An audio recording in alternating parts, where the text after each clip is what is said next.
Thiruvananthapuram corporation councillor Thirumala അനിലിന്റെ ആത്മഹത്യയിൽ അന്വേഷണം ക്രൈംബ്രാഞ്ചിന് കൈമാറിയേക്കും. ഗുരുതരമായ ആരോപണങ്ങളുടെ പശ്ചാത്തലത്തിലാണ് നീക്കം. സമഗ്രമായ അന്വേഷണം വേണമെന്ന് വിദ്യാഭ്യാസ മന്ത്രി വി ശിവൻകുട്ടി ആവശ്യപ്പെട്ടിട്ടുണ്ട്. മരണത്തിൽ ബിജെപിക്ക് പങ്കുണ്ട്. സംസ്ഥാന പ്രസിഡന്റ് രാജീവ് ചന്ദ്രശേഖറിന് ഇക്കാര്യം അറിയാമായിരുന്നുവെന്നും വി ശിവൻകുട്ടി പറഞ്ഞു.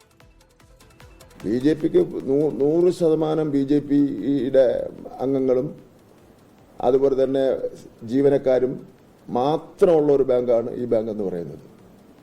അവിടെ നിന്ന് ലോൺ എടുത്തിട്ടുള്ളവർ എല്ലാവരും മഹാഭൂരിപക്ഷം വരുന്ന ബിജെപിക്കാരാണ്. അപ്പോൾ അനിൽകുമാർ RSSന്റെ പ്രമുഖ നേതാവാണ്. ബിജെപിയുടെ ജില്ലയിലെ വളരെ പ്രമുഖനായിട്ടുള്ള നേതാവാണ്. അദ്ദേഹത്തിന്റെ ഈ വേർപാടിൽ, ഈ മരണത്തിൽ ബിജെപിയുടെ നേതൃത്വത്തിന് നല്ല പങ്കുണ്ട്. ആ പങ്കിനെ സംബന്ധിച്ചിടത്തോളം സമഗ്രമായ ഒരു അന്വേഷണം ആവശ്യമാണ്.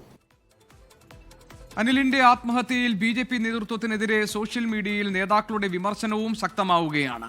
റിനു ശ്രീധർ ഞങ്ങളുടെ പ്രതിനിധിയുണ്ട് തിരുവനന്തപുരത്ത് വിവരങ്ങളുമായി. റിനു, തിരുമല അനിലിന്റെ ആത്മഹത്യയുമായി ബന്ധപ്പെട്ട കാര്യങ്ങളിൽ ഏത് തരത്തിലാണ് ഇപ്പോൾ വിവാദങ്ങൾ ഉണ്ടാകുന്നത്? ഇതിൽ ബിജെപി പ്രതിസ്ഥാനത്ത് ആക്കപ്പെട്ടിരിക്കുന്നു എന്നാണോ നമ്മൾ മനസ്സിലാക്കേണ്ടത്? പ്രത്യേകിച്ച് ഇന്നിപ്പോൾ വിദ്യാഭ്യാസ മന്ത്രിയുടെ ഒക്കെ പ്രതികരണം ആ നിലയ്ക്കാണല്ലോ കാര്യങ്ങൾ മുന്നിലേക്ക് എത്തിക്കുന്നത്. എന്താണ് റിനു വിശദാംശം?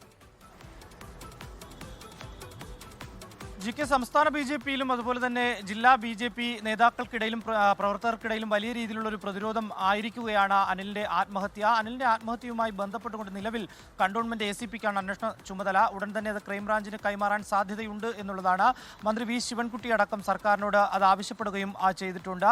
മുതിർന്ന നേതാക്കൾക്കടക്കം ഈ അനിലിന്റെ അവസ്ഥ അറിയാമായിരുന്നു എന്നുള്ളത് തന്നെയാണ് CPMന്റെ നേതാക്കൾ ആരോപിക്കുന്നത്. ഒരു പരിഹാരം കാണാൻ അവർ തയ്യാറായില്ല എന്നുള്ളതും ആരോപണമായി ഉയരുന്നുണ്ട്. ബിജെപിയുടെ സംസ്ഥാന അധ്യക്ഷന് വരെ ഇതിൽ പങ്കുണ്ട് എന്നുള്ളതാണ്. കാരണം അദ്ദേഹം മരിക്കാനുള്ള കാരണക്കാരൻ BJP സംസ്ഥാന അധ്യക്ഷൻ വരെ ആണ് എന്നുള്ളതാണ് ആരോപണങ്ങളായി ഉയരുന്നത്. ഇതിനിടെ ബിജെപിയുടെ തിരുവനന്തപുരം ജില്ലാ കമ്മിറ്റിക്കകത്തും അതുപോലെ തന്നെ ജില്ലാ നേതൃത്വത്തിനിടയിലും പ്രത്യക്ഷമായും പരോക്ഷമായും ഈ ആരോപണങ്ങൾ ഉയരുന്നുണ്ട്. കാരണം നിരവധി തവണ അനിൽകുമാർ BJP ജില്ലാ നേതാക്കളെ അടക്കം കണ്ട്, RSS നേതാക്കളെ അടക്കം കണ്ട് ഈ BJPയുടെ പ്രവർത്തകരും അതുപോലെ തന്നെ കൗൺസിലർമാരും നേതാക്കളും എടുത്തിരിക്കുന്ന ലോണെങ്കിലും തിരിച്ചടയ്ക്കുവാൻ വേണ്ടിയിട്ടുള്ള ഒരു അഭ്യർത്ഥന നടത്തുന്ന സാഹചര്യമുണ്ട്. അവരുടെ പട്ടിക അടക്കം RSS നേതാക്കൾക്ക്, കാര്യവാഹുകൾക്ക് നൽകി എന്നുള്ളതാണ്.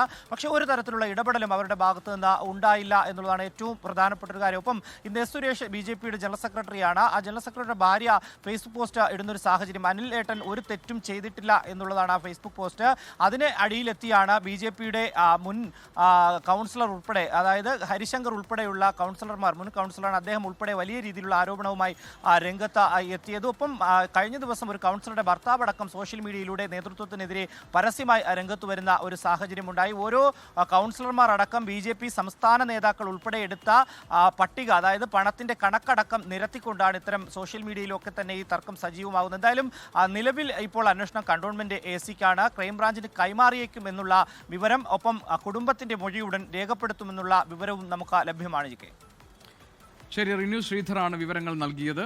അതിന്റെ വിശദാംശങ്ങളായിരുന്നു റിനു നൽകിയത്. ലോകത്തെവിടെയായാലും ഏത് സമയത്തും 24 വാർത്തകളും ഓഗ്മെന്റഡ് റിയാലിറ്റി പാക്കേജുകളും എക്സ്പ്ലെയിനറുകളും വിശദമായി കാണാൻ ഞങ്ങളുടെ YouTube ചാനൽ നിങ്ങൾക്ക് സബ്സ്ക്രൈബ് ചെയ്യാം.